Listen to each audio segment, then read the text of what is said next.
Baik Bapak Ibu, kita mulai.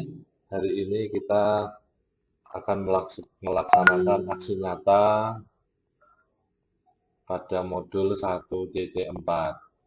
Yang saya hormati Bapak Ibu, Guru Hebat SMK Negeri 1 Kendal. Perkenalkan saya Rahmawan Hatmadrika untuk menyampaikan aksi nyata pada modul 1.4.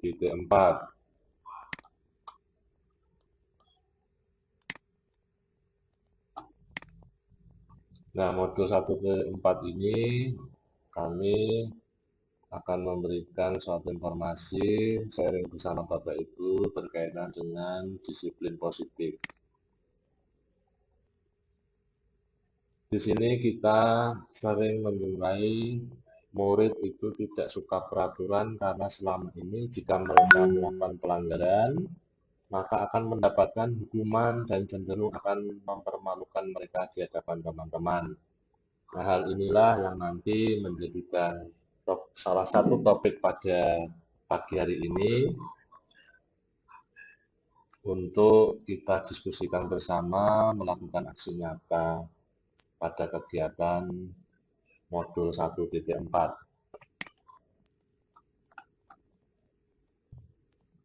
Adapun langkah-langkah tindakan yang dilakukan, yaitu yang pertama, saya mengajak Bapak Kepala Sekolah untuk menjelaskan pentingnya penanaman budaya positif dan keyakinan kelas di sekolah, serta meminta izin untuk mendiseminasikan bersama rekan-rekan guru. Yang kedua, mengumpulkan rekan guru, dalam hal ini kita melakukan daring, pemahaman bersama tentang budaya positif. Selanjutnya, kami akan berkolaborasi dan berkoordinasi dengan wali kelas 11 DKV 1 untuk membuat pernyataan keyakinan kelas. Selanjutnya, kami memantau, refleksi, dan mengevaluasi keyakinan kelas yang telah dibuat. Selamat datang Bapak Ibu Guru, rekan-rekan hebat SMK Negeri 1 Kendal. Mari belajar bersama, berkolaborasi, teman-teman di SMK Negeri 1 Kendal saling mendukung demi mewujudkan program disiplin positif di sekolah tercinta kita SMK Negeri 1 Kendal. Sebelum kita mulai, nanti Bapak Ibu ada beberapa pertanyaan yang sudah kami kirim di grup WA. Nanti Bapak Ibu bisa mengisi pertanyaan pemantik tersebut. Kami beri waktu 5 menit. Silahkan dikerjakan Bapak Ibu.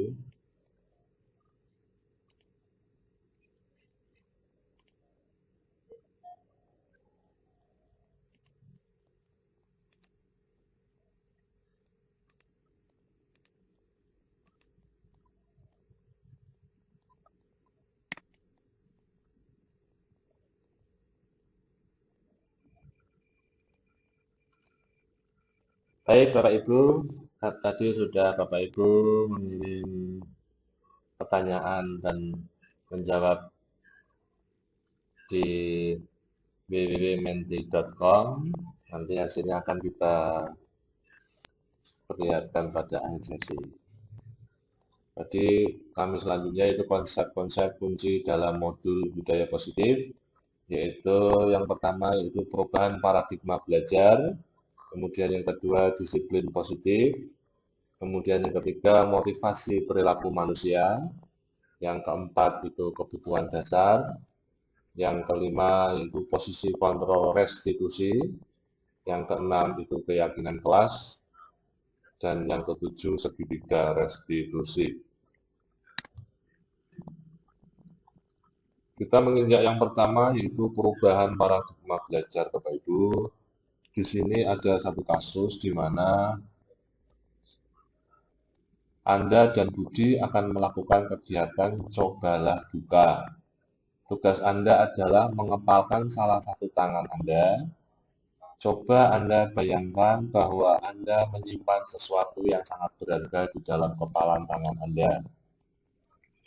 Anda perlu menjaga benda tersebut sekuat tenaga karena begitu pentingnya untuk kehidupan Anda. Tugas Budi adalah mencoba dengan segala cara untuk membuka kepalan tangan Anda. Budi pasti akan membujuk, menghardik, menggoda, bahkan menawari Anda dengan uang, dengan barang, atau hal-hal yang lainnya agar bersedia membuka kepalan tangan Anda.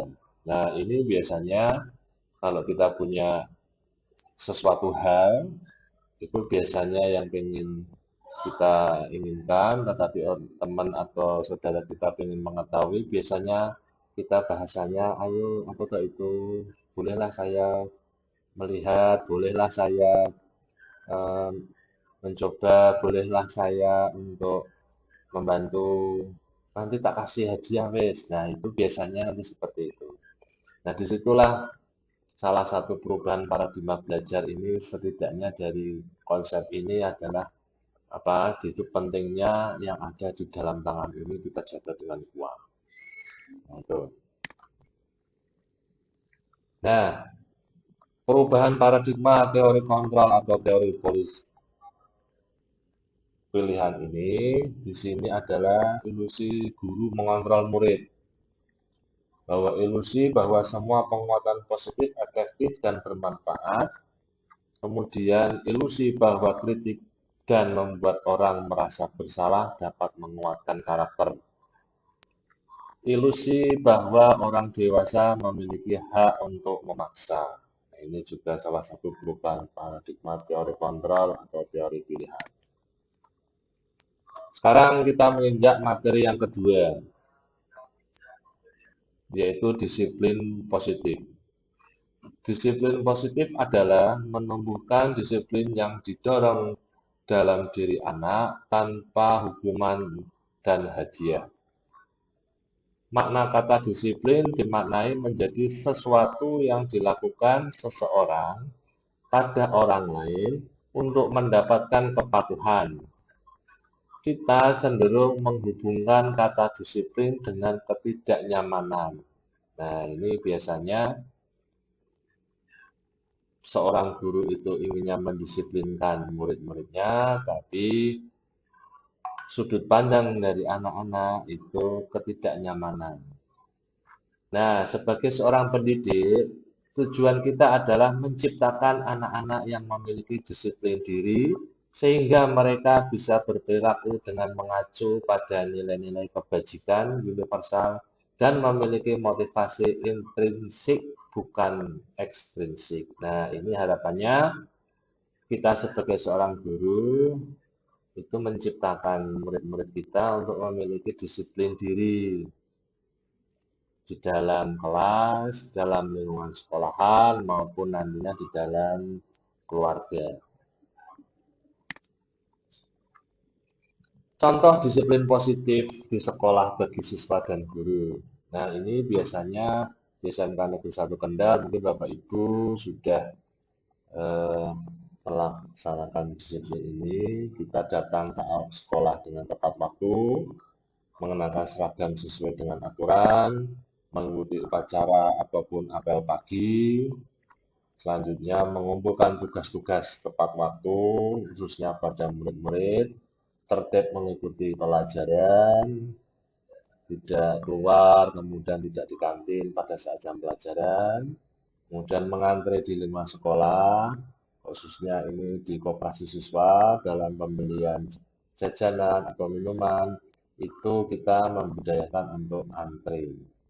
Sekaligus merapikan kelas sebelum pulang. Ini adalah suatu kegiatan di mana bisa menumbuhkan disiplin positif, yaitu merapikan kelas sebelum pulang. Selanjutnya yang tidak kalah pentingnya, ini adalah membuang sampah pada tempatnya. Biasanya anak-anak terbiasa membuang sampah sembarangan. Hal ini juga menjadikan sesuatu yang nantinya harus kita rubah dengan disiplin positif, yaitu membuang sampah pada tempatnya. Sekaligus juga di dalam kelas itu juga ada tempat sampah untuk memberikan edukasi bahwa jangan dimasukkan plastik, kemudian jajanan, sisa makanan di dalam laci meja dan harus dibuang di tempat sampah. Selanjutnya, yang ketiga, yaitu motivasi perilaku manusia. Di sini motivasi perilaku manusia menurut D. Goosen dalam bukunya Return to School Discipline itu ada 3 alasan motivasi perilaku manusia. Yaitu yang pertama, untuk menghindari ketidaknyamanan atau hukuman. Nah, ini biasanya murid-murid itu mempunyai motivasi, aku harus menghindari dari hukuman. Bagaimana ya, harus sesuai dengan aturan. Kemudian yang kedua, untuk mendapatkan imbalan ataupun penghargaan dari orang lain. Nah, ini juga menjadikan alasan motivasi perilaku. Kalau nanti aku melakukan, aku dapat penghargaan atau hadiah. Itu menjadikan suatu alasan motivasi perilaku manusia. Kemudian yang ketiga, untuk menjadi orang yang mereka inginkan dan menghargai diri sendiri dengan nilai-nilai yang mereka percaya. Itu juga salah satu alasan motivasi perilaku manusia yang menurut D. Goosen. Motivasi yang ketiga sangat sesuai bagi seorang murid. Dikarenakan dengan memiliki motivasi tersebut, mereka telah memiliki motivasi yang berdampak jangka panjang. Motivasi yang tidak akan berpengaruh pada adanya hukuman atau hadiah. Nah, ini biasanya anak-anak nanti harapannya kalau memiliki motivasi tersebut, dia tidak akan terpengaruh adanya hukuman atau hadiah. Secara umum, inilah yang nanti harus kita terapkan kepada murid-murid. Intinya untuk berbuat baik itu tidak harus ada hadiahnya. Mereka akan berperilaku baik dan berlandaskan nilai-nilai kebajikan karena mereka ingin menjadi orang yang menjunjung tinggi nilai-nilai yang mereka hargai. Sama, sopan santun, kemudian berperilaku baik, itu juga menjunjung nilai-nilai kebajikan. Nah, oleh karena itu harapannya murid-murid SMK Negeri 1 Kendal itu berperilaku baik sesuai dengan profil pelajar Pancasila.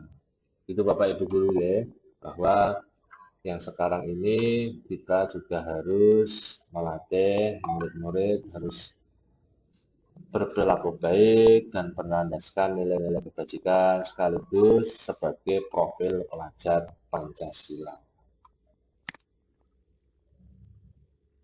Kemudian yang keempat, salah satu nilai-nilai disiplin, yaitu kebutuhan dasar. Seorang murid dapat melakukan suatu tindakan di luar kontrol dalam keseharian. Hal ini bisa terjadi dikarenakan kebutuhan dasar mereka belum tercukupi, sehingga mereka berusaha mencari cara agar bisa terpenuhi. Nah, ini biasanya terjadi pada anak-anak di tingkat fase E dan F atau SMA dan SMK. Nah, di sini memang anak-anak di usia tersebut adalah anak-anak ingin menemukan jati diri bahwa saya itu bisa, saya itu mampu. Nah, di sini juga menjadikan suatu kebutuhan dasar karena hal ini terjadi karena itu tadi mereka belum terpengaruhi sehingga mereka berusaha mencari cara agar bisa terpenuhi. Misalnya, bisa contoh yang laki-laki mungkin mereka juga ingin tampil beda karena usia mereka juga sudah hampir mendekati 17. Yang putri-putri, anak-anak putri sama di sini juga mereka ingin bersolek. Namun di tata tertib sekolahan untuk bersolek menggunakan bedak dan lain sebagainya itu tidak diperbolehkan. Itu. Nah, ketika kita mendapatkan apa yang kita inginkan, sebenarnya saat itu kita sedang memenuhi satu atau lebih dari suatu kebutuhan dasar kita, yaitu kebutuhan untuk bertahan hidup, kebutuhan kasih sayang dan rasa diterima, kemudian kebutuhan dasar kebebasan atau freedom, kemudian kesenangan, dan juga penguasaan atau kontrol. Nah, ini salah satu tadi disiplin positif itu pada sub kebutuhan dasar.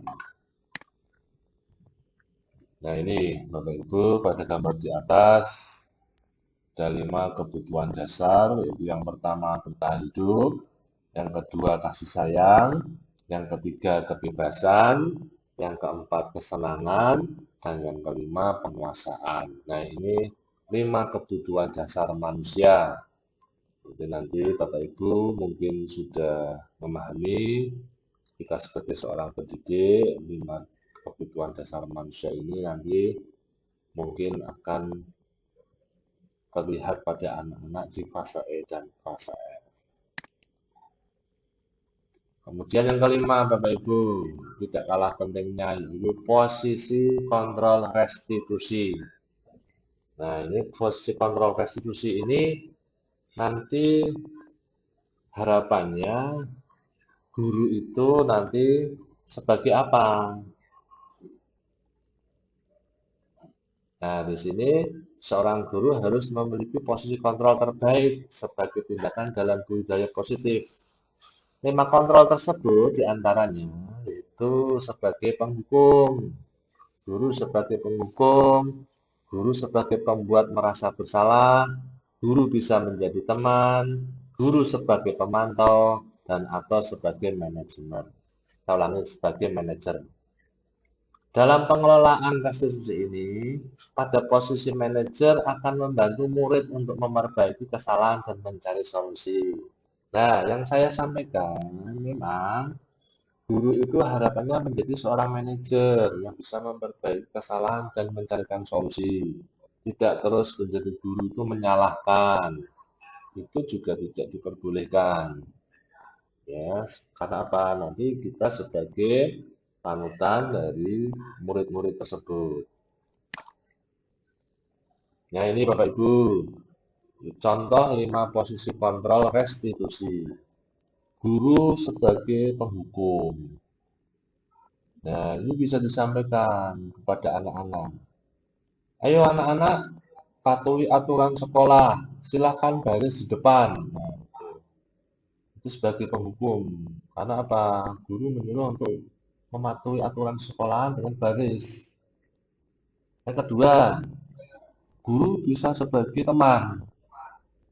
Nah, kalau di sini biasanya kita beri contoh. Ayo anak-anak yang tertib. Bapak Ibu guru bangga. Hari ini tidak ada apa-apa. Kamu salah tapi jangan diulangi. Nah, ini contohnya misalnya anak terlambat, kemudian anak mempunyai atau istilahnya nilainya jelek. Itu bisa dulu Pak Wawan juga pernah mendapatkan nilai jelek, tapi tidak saya ulangi. Dengan cara apa? Belajar yang giat, mengurangi waktu bermain, dan menambah waktu belajar. Nah, itu sebagai teman. Selanjutnya, yaitu 5 posisi kontrol restitusi, yaitu membuat rasa bersalah. Nah, ini harapannya sebagai guru di zaman sekarang, harapannya tidak menjadikan suatu pembuat rasa bersalah. Ini kasihan kepada anak-anak. Nanti anak-anak akan membekas. Nah, ini contohnya. Misalnya di dalam kelas, itu anak-anak rame, kemudian Bapak Ibu gurunya menyampaikan, berapa kali Pak Wawan itu harus memberitahu kamu, nak, Pak Wawan kecewa sama kamu. Nah, ini sebenarnya tidak boleh. Harapannya seorang guru itu ya menjadikan suatu teman, nantinya sebagai pemanajer atau pemantau. Tapi ada enggak nih Mas Manda? Saya ulangi, Pak Manda, adakah guru di SMK 1 Kendal yang seperti ini? Berapa kali loh Bapak Ibu guru memberitahu kamu, Pak Wawan kecewa atau Pak Manda kecewa? Ada enggak nih Mas Pak Manda? Mana Pak Manda?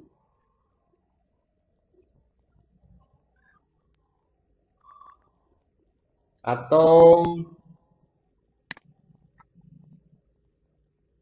ya Pak Manda? Ada Pak Manda?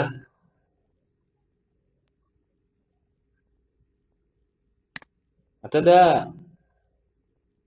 Atau Pak Teguh? Selamat bergabung Pak Teguh.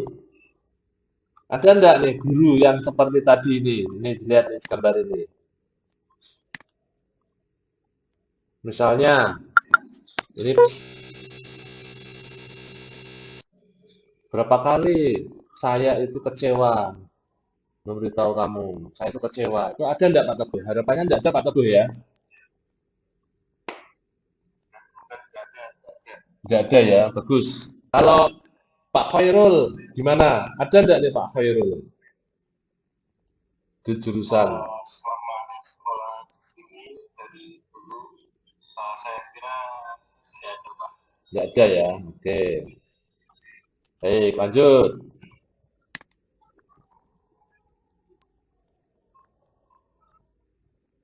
Nah, ini salah satu video 5 posisi kontrol restitusi. Nanti Bapak Ibu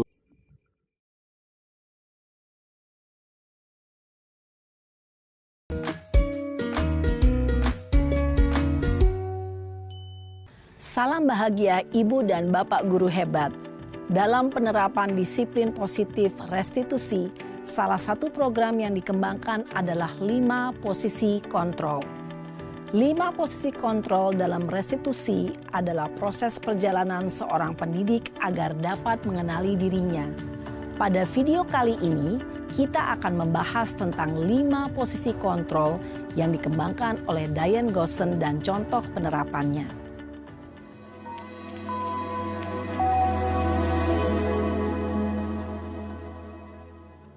5 posisi kontrol itu adalah 1. Posisi penghukum. 2. Posisi pembuat merasa bersalah. 3. Posisi teman. 4. Posisi pemantau atau monitor. Dan 5. Posisi manajer. Untuk lebih memahami kelima posisi tersebut, mari kita saksikan kasus Naren yang terlambat hadir 20 menit di sekolah dan melihat bagaimana kelima posisi kontrol dalam menghadapi masalah tersebut.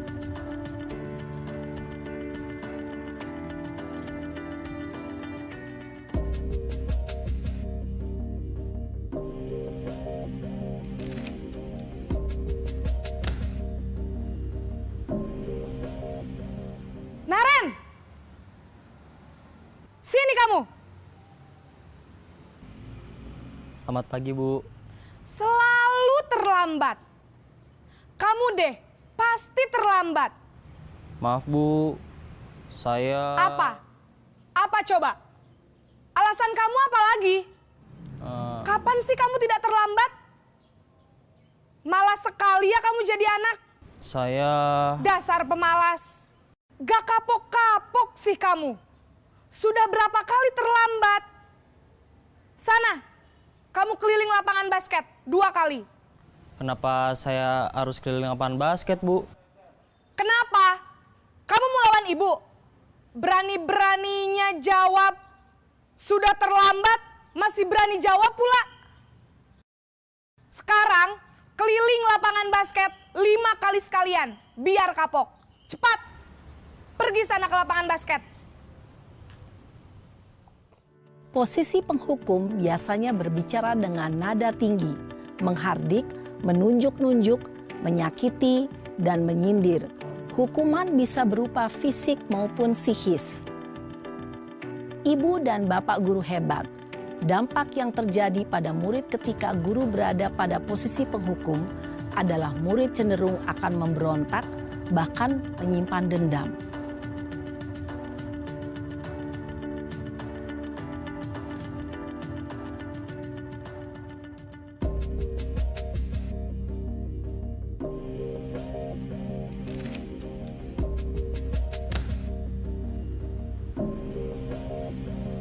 Naren!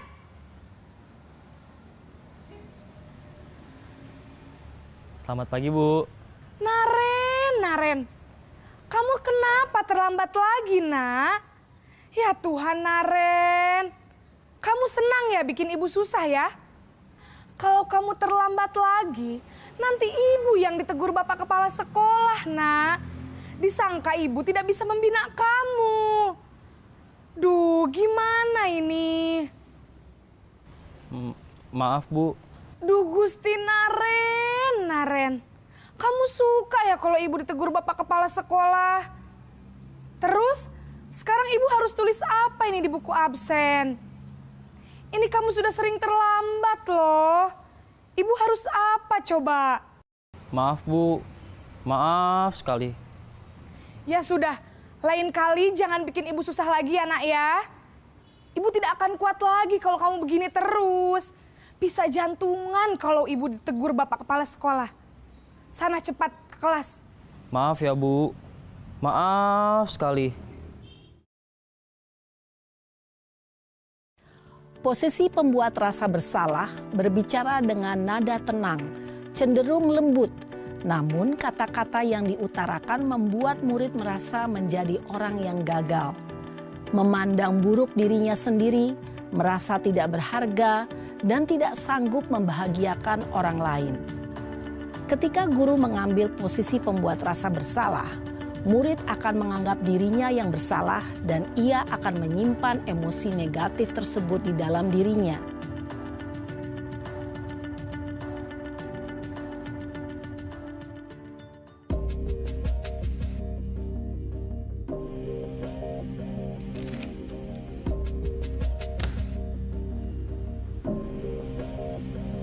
Naren!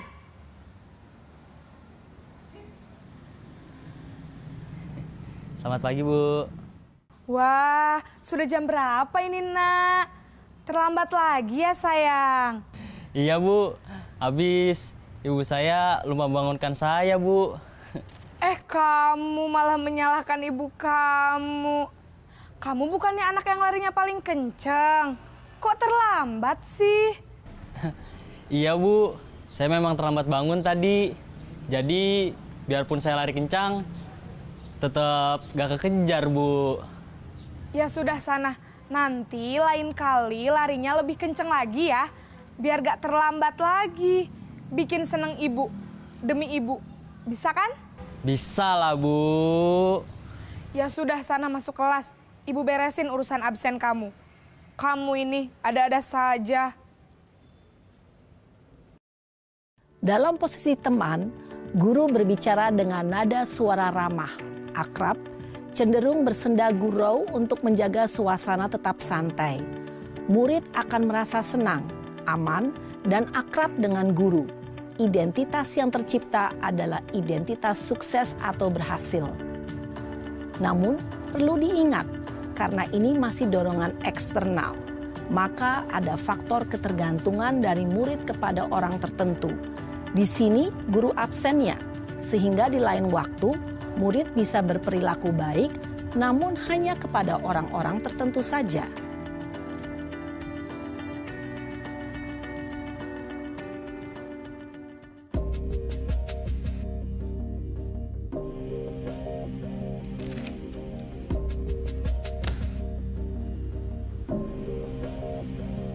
Naren!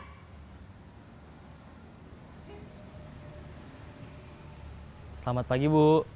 Naren, apa peraturan sekolah kita tentang jam berapa kita harus masuk sekolah, Nak? Kita harus di sekolah jam 7, Bu. Iya, betul. Sekarang sudah jam 7.20. Naren sudah tahu konsekuensinya jika terlambat hadir. Paham, Bu. Saya harus tinggal kelas pas jam istirahat selama 20 menit. Ya benar, konsekuensinya demikian. Jadi nanti jam 9.30 pas istirahat, kamu harus tinggal di kelas, kerjakan tugas tambahan untuk ketertinggalan kamu, ya. Baik, Bu. Posisi pemantau mengandalkan penghitungan atau data untuk mengontrol murid. Guru mengarahkan murid berdasarkan peraturan dan konsekuensi. Seorang pemantau menunjukkan bahasa tubuh dan ekspresi wajah yang datar dan cenderung formal.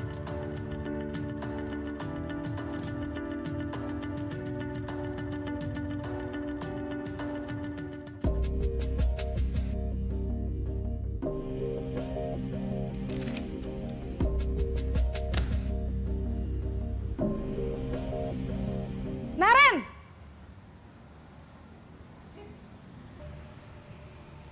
Selamat pagi, Bu. Selamat pagi, Naren. Maaf, Bu. Saya terlambat.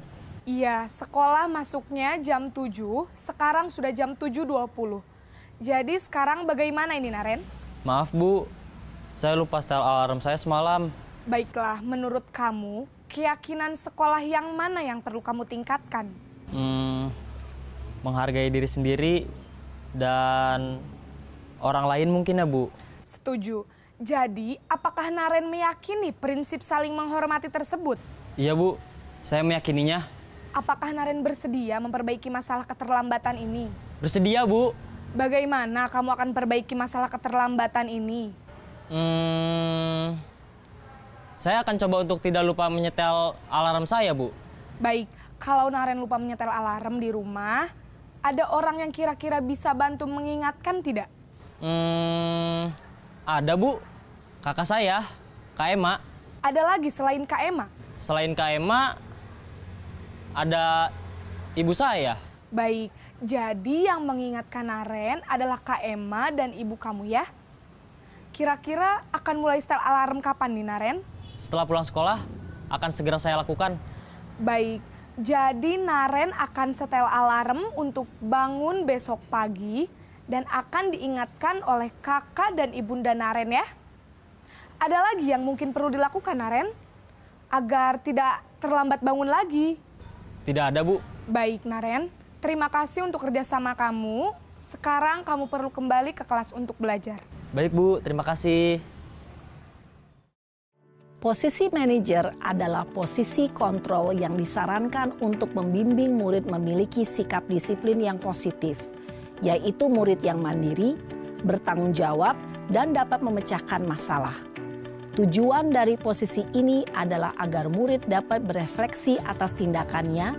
Guru akan dengan tulus memberikan pertanyaan-pertanyaan bermakna, sehingga membuat murid dapat belajar dari kesalahannya dan mencari sebuah solusi untuk menyelesaikannya.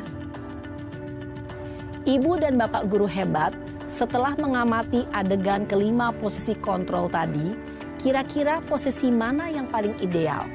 Posisi mana yang dapat menunjang motivasi intrinsik murid? Ya, tentu posisi manajer. Posisi ini memang posisi ideal yang ingin dituju setiap pendidik. Pada posisi inilah, guru dapat menerapkan disiplin positif yang berpihak pada murid, yang memerdekakan murid. Perjalanan seorang pendidik tentunya tidak mudah untuk sampai pada posisi seorang manajer. Namun, tujuan kita pasti, yaitu menciptakan murid-murid yang mandiri, merdeka, dan bertanggung jawab. Semoga penggambaran 5 posisi kontrol yang telah diperlihatkan ini dapat menjadi ajang refleksi bagi kita semua, agar dapat terus mengasah dan menerapkan disiplin positif yang memerdekakan murid. Mari terus berlatih dan bersemangat. Selamat menerapkan. Salam dan bahagia, Ibu dan Bapak Guru hebat.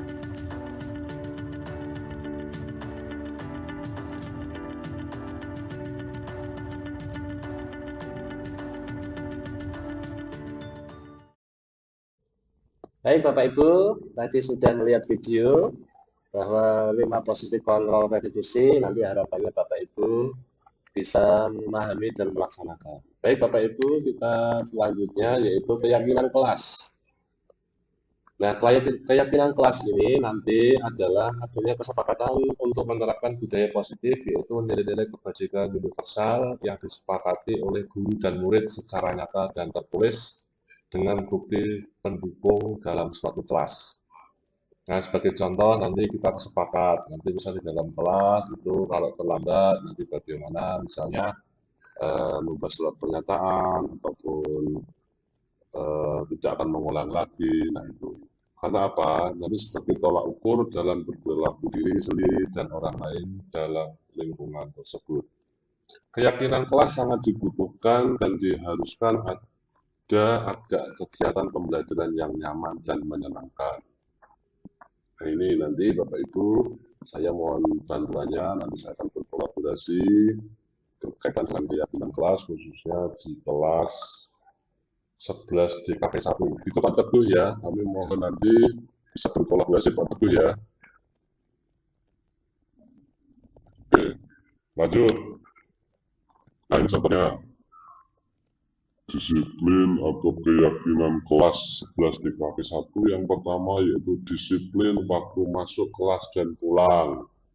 Belajar dengan semangat, menjaga kebersihan kelas, saling menghormati dan menghargai, saling membantu dan bekerja sama, menghormati dan menghargai guru dan teman yang sedang berbicara. Nah, kemudian keyakinan kelas selanjutnya yaitu selalu menerapkan 5S, senyum, sapa, salam, sopan, dan santun. Serta keyakinan kelas yang terakhir yaitu bertanggung jawab dalam segala hal. Nah, ini kita tuangkan di dalam kesepakatan bersama kelas 11 DKP 1. Nah, kemudian ini ada video yaitu berkaitan dengan keyakinan kelas. Salam dan bahagia Ibu dan Bapak Guru. Selamat datang kembali di modul hukuman versus konsekuensi versus restitusi. Apakah sampai saat ini Ibu dan Bapak Guru sudah siap untuk mempraktikkan proses restitusi di kelas? Namun, sebelum itu, kita akan belajar terlebih dahulu mengenai keyakinan kelas yang nantinya akan membantu guru dalam membimbing muridnya sampai melakukan restitusi.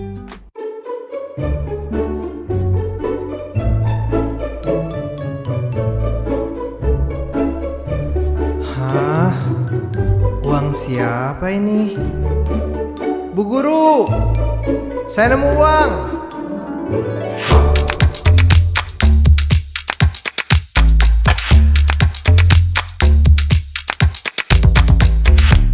Apa itu keyakinan kelas? Apakah sama dengan peraturan kelas? Mari kita ingat kembali cerita Julio tadi. Menurut Ibu dan Bapak Guru, apakah yang menjadi motivasi Julio mengambil tindakan tersebut? Padahal bisa saja Julio mengambil uang tersebut. Ia pun tidak akan dapat hukuman karena tidak akan ada yang mengetahuinya. Tidak ada juga penghargaan yang didapatkannya dari mengembalikan uang tersebut. Julio bertindak berdasarkan keyakinannya, yaitu tidak mengambil sesuatu yang bukan haknya. Mengapa keyakinan kelas, bukan peraturan kelas? Mari kita lihat contoh peraturan kelas TKB berikut. 1. Membuang sampah pada tempatnya. Yang kedua, merapikan kembali mainan setelah digunakan. Dan yang ketiga, melepaskan sepatu saat masuk kelas. Jika diperhatikan, tujuan dari ketiga peraturan itu adalah untuk kebersihan atau kenyamanan di kelas. Nilai-nilai kebersihan dan kenyamanan inilah yang disebut sebagai keyakinan, yaitu nilai-nilai kebajikan atau prinsip-prinsip universal yang disepakati bersama secara universal. Lepas dari latar belakang suku, negara, bahasa, maupun agama. Menurut David Gozen pada bukunya Restitution Restructuring School Discipline, suatu keyakinan akan lebih memotivasi seseorang dari dalam atau motivasi intrinsik. Seseorang akan lebih tergerak dan bersemangat menjalankan keyakinannya daripada mengikuti serangkaian peraturan. Begitu pula dengan murid-murid kita. Peraturan biasanya rinci dan konkret. Suatu kelas bisa memiliki lebih dari satu peraturan yang berkaitan dengan kebersihan dan kenyamanan. peraturan juga bisa bertambah seiring waktu. Sedangkan keyakinan bersifat lebih abstrak dan universal dibanding peraturan. Segala sesuatu yang berkaitan dengan kenyamanan terkandung dalam satu keyakinan. Jika suatu saat ada murid kelas TKB yang makan di kelas dan berceceran, bisa saja guru harus menambah lagi peraturan baru, yaitu tidak makan di dalam kelas. Sedangkan jika memakai keyakinan kelas, guru hanya perlu mendalami kembali nilai keyakinan kepada muridnya yang nantinya berujung ke restitusi. Bagaimana membentuk keyakinan kelas? Keyakinan kelas akan menjadi keyakinan bersama seluruh anggota kelas. Lalu, bagaimana cara membentuk keyakinan kelas ini? Ada beberapa hal perlu diperhatikan terkait keyakinan kelas. Yang pertama, pembuatan keyakinan kelas melibatkan semua warga kelas. Yang kedua, keyakinan kelas hendaknya tidak terlalu banyak, sehingga mudah diingat dan dipahami oleh semua warga kelas. Yang ketiga, menggunakan kalimat positif. Yang keempat, keyakinan kelas sebaiknya sesuatu yang dapat diterapkan di lingkungan tersebut. Dan yang kelima, perlu adanya tinjauan kembali keyakinan kelas dari waktu ke waktu agar tetap relevan. Berikut langkah praktis yang ibu dan bapak guru bisa terapkan saat pembentukan keyakinan kelas. Yang pertama, membuka ruang diskusi. Memberikan kesempatan untuk semua murid menyampaikan masukannya mengenai keyakinan kelas yang perlu disepakati. Jika murid belum terbiasa dengan istilah keyakinan, maka bisa diajak dulu untuk mengusulkan peraturan. Yang kedua, mencatat. Mencatat semua pendapat murid di papan tulis atau kertas besar sehingga semua bisa melihat hasil. Jika menemukan kalimat negatif, ubahlah dulu menjadi kalimat positif. Contohnya, jika ada yang mengusulkan peraturan tidak memotong pembicaraan teman, maka diubah terlebih dahulu menjadi kalimat positif, menghargai yang berbicara. Yang ketiga, merumuskan keyakinan. Ajak murid untuk menentukan nilai kebajikan atau keyakinan yang menjadi inti dari peraturan tersebut. Apa nilai atau inti dari peraturan nomor 1, 6, dan 7? Bimbing murid sampai terumuskan menjadi satu keyakinan. Ketiga peraturan ini dapat disarikan menjadi satu keyakinan, yaitu hormat atau menghormati semua orang dan barang milik orang lain. Peraturan nomor 2 dan 3 dapat disarikan menjadi satu keyakinan, yaitu bekerja dengan baik dan tekun. Peraturan nomor 4, 5, dan 8 dapat disarikan menjadi satu keyakinan, yaitu semua orang ingin merasa diterima dan dimiliki. Yang keempat, tinjau ulang. Guru perlu meninjau kembali butir-butir keyakinan dari semua peraturan yang sudah disarikan. Ingat bahwa sebaiknya keyakinan kelas tidak terlalu banyak agar mudah diingat. Direkomendasikan berkisar 3-7 keyakinan yang dapat disesuaikan dengan jenjang kelasnya. Dan yang kelima, membuat pernyataan keyakinan. Pastikan semua warga kelas memahami makna dari keyakinan tersebut. Guru dapat mengajak murid untuk merumuskan pernyataan keyakinan yang dapat dipahami bersama.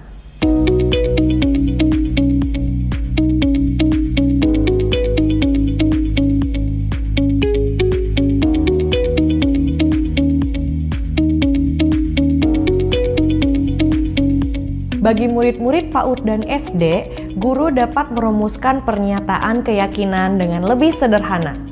Kemudian, tempelkan gambar yang merepresentasikan setiap keyakinan.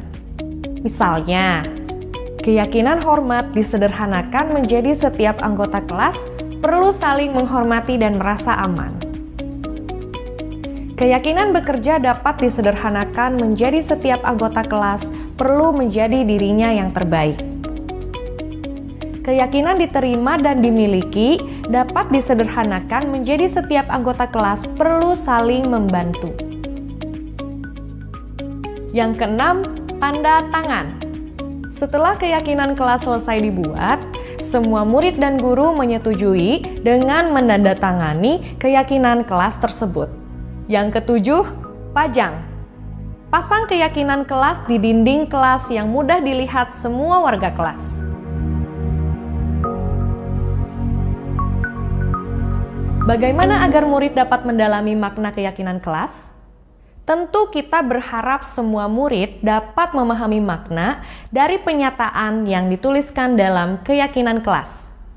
Oleh karena itu, manfaatkan pekan pertama di tahun ajaran baru untuk kegiatan pendalaman yang bertujuan menurunkan keyakinan kelas menjadi sesuatu yang lebih konkret. Pekan pendalaman keyakinan dapat diisi dengan kegiatan berikut. Kegiatan tampak seperti atau tidak tampak seperti. Pada kegiatan ini, kita mengajak murid untuk berdiskusi mengenai perilaku dari setiap keyakinan tersebut. Akan tampak seperti apa dan tidak tampak seperti apa. Hasil diskusinya dituangkan pada tabel T seperti berikut. Orang yang memiliki keyakinan hormat akan tampak seperti berbicara dengan sopan, mengembalikan barang yang dipinjam, dan seterusnya. Sedangkan tidak tampak seperti orang yang berkeyakinan hormat jika berkata kasar, meletakkan sembarangan barang yang dipinjam, dan seterusnya. Kegiatan tampak seperti. Pada kegiatan ini, murid mendiskusikan perilaku yang tampak seperti dari setiap keyakinan dengan model skema Y. Terdapat 3 indikator yang akan didiskusikan, yaitu terlihat, terdengar, dan berperilaku. Orang yang memiliki keyakinan diterima dan dimiliki akan terlihat senang berbagi dan tersenyum, terdengar menawarkan bantuan dan mengajak bermain bersama, berperilaku ramah, dan peduli dengan temannya.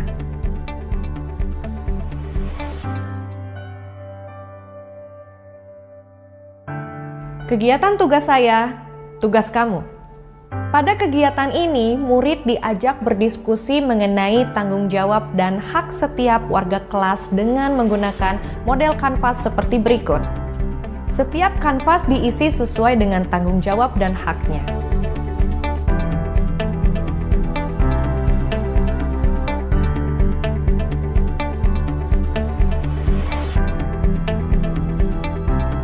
Ketiga rekomendasi kegiatan ini dapat dilakukan secara berkelompok maupun individu. Ibu dan bapak guru dapat menyesuaikan dengan kondisi kelas masing-masing.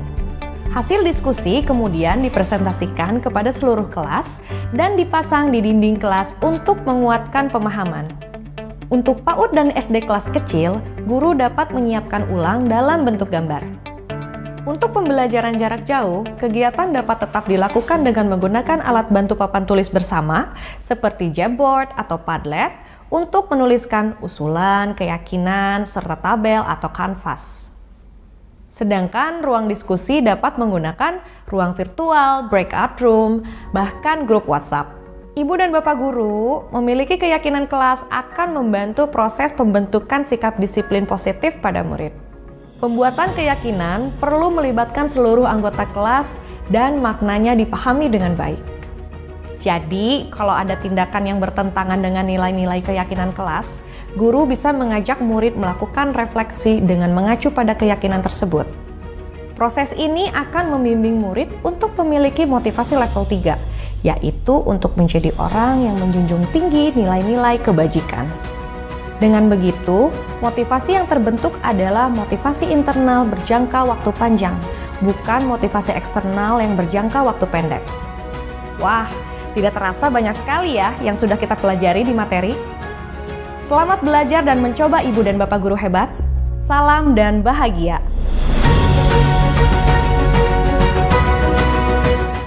Selanjutnya yaitu segitiga restitusi,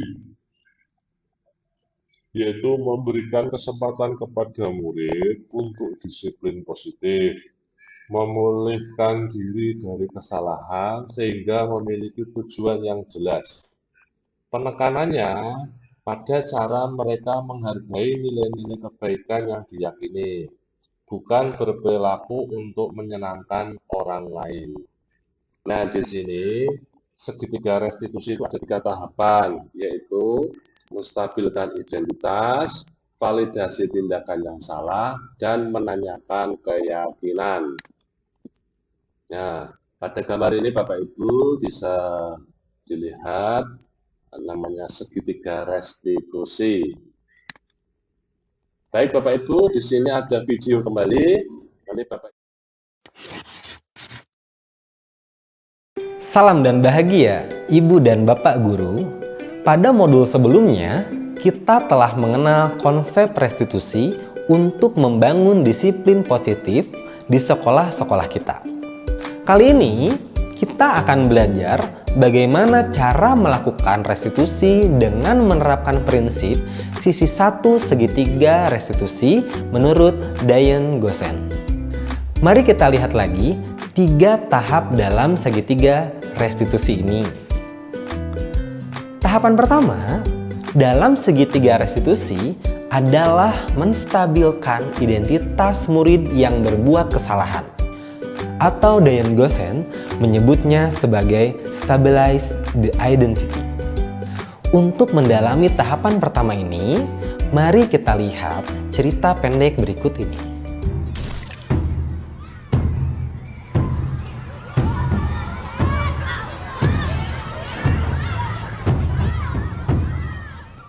Maaf Pak, saya tadi diajak Kasman. Semua ikut main. Mana Kasman? Kenapa kamu juga ikut-ikutan, Amir? Nakal sekali sampai kelas tergenang begini. Kalian sekolah mau main-main atau mau belajar, heh?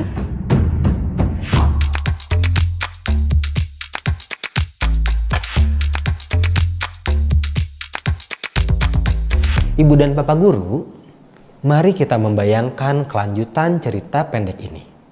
Kira-kira menurut Ibu dan Bapak Guru, kelanjutan cerita apa yang akan terjadi setelah Pak Rustam mengeluarkan kalimat penuh amarah tadi? Apakah murid-murid akan bersikap kooperatif dan membersihkan kelas? Apakah mereka membersihkan kelas dengan perasaan senang dan ikhlas? Atau karena takut? Setelah membersihkan kelas, apakah suasana akan nyaman untuk belajar? Atau malah merasa segan? Mari kita lihat cerita yang kedua. Ibu, tangan saya digigit oleh Adeo. Bu, tapi Norce ngambil bekal saya, Bu. Dia yang salah. Tapi sakit, Bu. Nih, ada bekas giginya. Merah lagi. Sakit, Bu. Adeo, murid baik tidak boleh menggigit teman. Kenapa kamu menggigit teman? Anak pintar tidak kasar begitu ah. Sebagai hukuman, kamu berdiri di pojok kelas sampai semua temanmu selesai makan. Ya? Menurut Ibu dan Bapak Guru, bagaimana kelanjutan cerita ini? Akankah Adeo merasa sedih dan gagal karena dihukum di depan teman sekelas? Apakah Adeo akan memiliki niat dari dalam diri untuk berhenti menyakiti temannya? Setelah kejadian ini, bisakah Adeo merasa nyaman dan senang di kelas? Akankah Norce belajar soal empati? Nah, Ibu dan Bapak Guru, mari kita simak 2 cerita tadi dalam versi yang lain. Halo, selamat pagi semuanya. Maaf Pak, saya tadi diajak Kasman. Semua ikut main. Waktu sekolah dulu, Bapak juga senang sekali bermain dengan teman-teman, apalagi bermain air.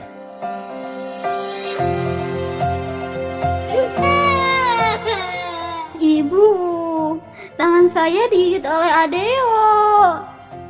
Betul kamu menggigit Norce. Bu, tapi Norce yang mengambil bekal saya, Bu. Dia yang salah. Tapi sakit, Bu. Nih, ada bekas giginya. Merah lagi. Sakit, Bu. Adeo, Norce, berbuat salah itu tidak apa-apa. Ibu tidak akan mencari-cari siapa yang salah. Ibu hanya mau masalah ini selesai. Yuk, sama-sama kita pasti bisa menyelesaikan masalah ini. Ibu dan Bapak Guru, kira-kira bagaimana kelanjutan kedua cerita terakhir? Apakah mungkin anak-anak kelas 11 di kelas Pak Rustam akan berlanjut mendiskusikan cara mereka membersihkan kelas, melakukannya dengan ikhlas, lalu diikuti dengan suasana belajar yang senang dan penuh semangat? Bagaimana dengan Adeo dan Norce? Apakah akan tergali mengapa sebab sebenarnya Adeo menggigit Norce? Ketika sudah memahami sebabnya, mungkinkah Bu Belen mendorong keduanya untuk mendiskusikan suasana kelas yang nyaman untuk kedua belah pihak? Tahapan pertama segitiga restitusi, menstabilkan identitas, merupakan dasar dari segitiga restitusi yang bertujuan mengubah identitas anak yang bersalah dari orang gagal menjadi orang sukses. Teori segitiga restitusi percaya, jika kita sebagai guru malah mengkritik kesalahannya, kita akan membuatnya tetap ada di posisi gagal. Berada di posisi identitas gagal membuat anak cenderung menyalahkan orang lain, tidak mau mendengarkan saran, dan sibuk mempertahankan diri ketimbang mencari solusi. Kita bisa menjadi guru proaktif yang berusaha meyakinkan anak dan membawanya keluar dari kegagalan dengan mengatakan kalimat-kalimat berikut. Berbuat salah itu tidak apa-apa. Tidak ada manusia yang sempurna. Ibu atau bapak guru juga pernah kok melakukan kesalahan itu. Kita bisa menyelesaikan masalah ini. Ibu atau bapak guru tidak tertarik pada kesalahanmu, tapi bagaimana mencari solusi dari kesalahan ini? Kamu berhak kok merasa begitu. Kita sudah mencoba yang terbaik yang bisa kita coba. Tidak apa-apa, namanya juga belajar. Kita perbaiki lagi sama-sama. Bukan kamu saja yang tidak berhasil dalam pembelajaran ini.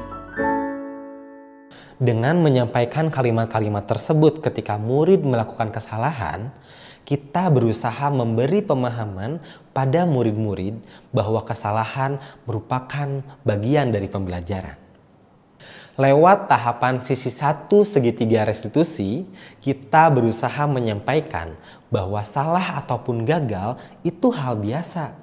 Bagian dari kita belajar untuk terus menjadi lebih baik. Dengan menormalkan kesalahan dan kegagalan, kita tidak membiarkan murid merasa sedih dan emosional berlarut-larut, yang membuat mereka tidak bisa mengakses bagian otak untuk berpikir rasional. Menstabilkan identitas anak membantu murid menjadi tenang, kembali ke suasana hati di mana penyelesaian masalah bisa dilakukan. Dengan begitu, murid akan terlibat aktif, belajar memperbaiki diri dan keadaan. Bisa jadi dengan ide-ide yang muncul dari dalam dirinya. Dengan proses restitusi, murid akan terlatih menjadi berdaya dan bertanggung jawab. Suasana disiplin positif pun dapat teraih. Ibu dan bapak guru, tidak mudah memang mengendalikan diri saat melihat murid-murid melakukan kesalahan. Semoga tahapan-tahapan yang telah dirancang oleh Dayan Gosen ini dapat membantu kita menyikapi perbuatan murid-murid dengan baik. Mendampingi mereka mengambil pelajaran dari setiap suasana, termasuk ketika mereka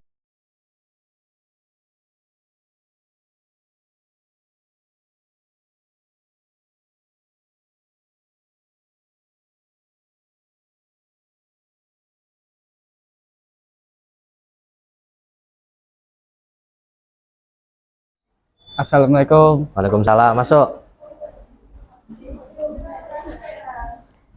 Dari mana? Terlambat, Pak. Jam 8 baru masuk. Kenapa terlambat? Tadi malam habis nonton bola, Pak. Nonton bola? Iya. Oh. Besok lagi jangan diulangi ya. Baik, Pak.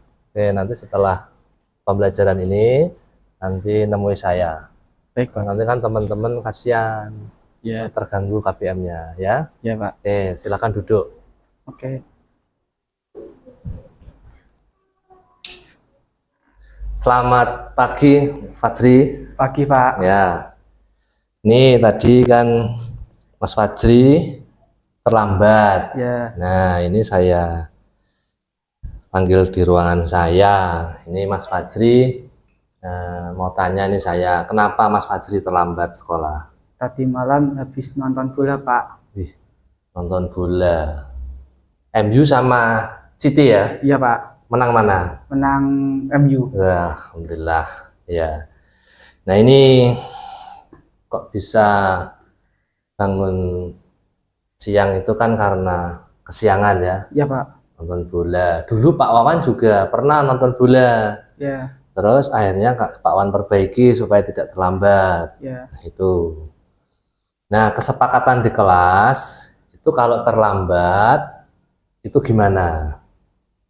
Harus masuk jam 7 Pak. Ya, sama membuat surat Pernyataan orang tua. Nah, itu nanti Mas Fajri membuat surat pernyataan ya. Ya Pak. Ke orang tua, tanda tangan diberikan ke saya. Nah, memang kalau malamnya bergadang itu paginya kadang-kadang kita masih ngantuk, terlambat, Ya. merusak kesehatan, Iya juga, dan Pak. juga kondisi tubuh kurang fit untuk menerima Pelajaran. Iya, nah ini Mas Fajri ada teknik apa yang kegiatan begadang ini supaya tidak diulangi kembali?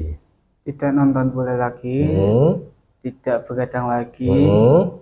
Dan tidurnya? Tepat waktu. Nah, tidur sebenarnya tidurnya jangan malam-malam. Iya Pak. Ya, nah itu. Besok-besok nggak akan ulangi lagi. Dari kesepakatan bersama di kelas itu, selain Mas Fajri membuat surat pernyataan tadi untuk dari orang tua, itu Mas Fajri harus apa ke sama teman-teman? Harus mensepakati apa surat pernyataan orang tua Pak. Sama minta maaf. Nah, minta maaf sama teman-teman karena Pak. KBM-nya terganggu. Ya. Gitu ya? Iya Pak. Nah, oleh karena itu dengan adanya diskusi ini harapannya Mas Fajri tidak mengulangi lagi kegiatan begadangnya. Iya Pak. Baik. Ya, karena bisa merusak kesehatan, bisa Mengganggu pelajaran. Nah, apalagi mengganggu pelajaran. Kasihan teman-teman toh. Iya Nah, Pak. nanti minta maaf sama teman-teman. Baik Pak. Ya. Nanti saya minta maaf ke teman-teman. Ya, saya kira cukup itu dulu. Iya Pak. Jangan Baik. diulangi lagi. Baik, Pak. Nanti saya tunggu surat pernyataannya dan nanti pas jamnya Pak Wawan, Oke. nanti Mas Fajri bisa minta maaf sama teman-teman. Iya Pak. Ya, gitu ya. Baik Pak. Sekarang kembali ke kelas. Terima kasih ya. Ya. Prita.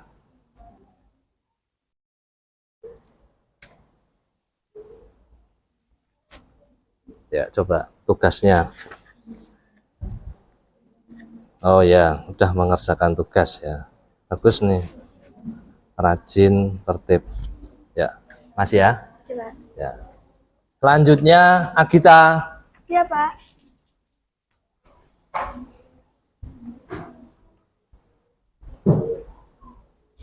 Pak, mengerjakan, tak cek dulu. Loh, kok belum mengerjakan tugas? Kenapa? Nah, saya lupa, Pak. Lupa. Ya, besok lagi dicek dulu ya kalau mau belajar hari esoknya. Karena lupa, mungkin tidak tahu informasi. Nanti setelah pembelajaran nemui saya ya. Iya, Pak. Nanti biar tidak lupa besok-besok lagi. Itu ya, sekarang kembali ke tempat duduk. Terima kasih, Pak. Sama-sama.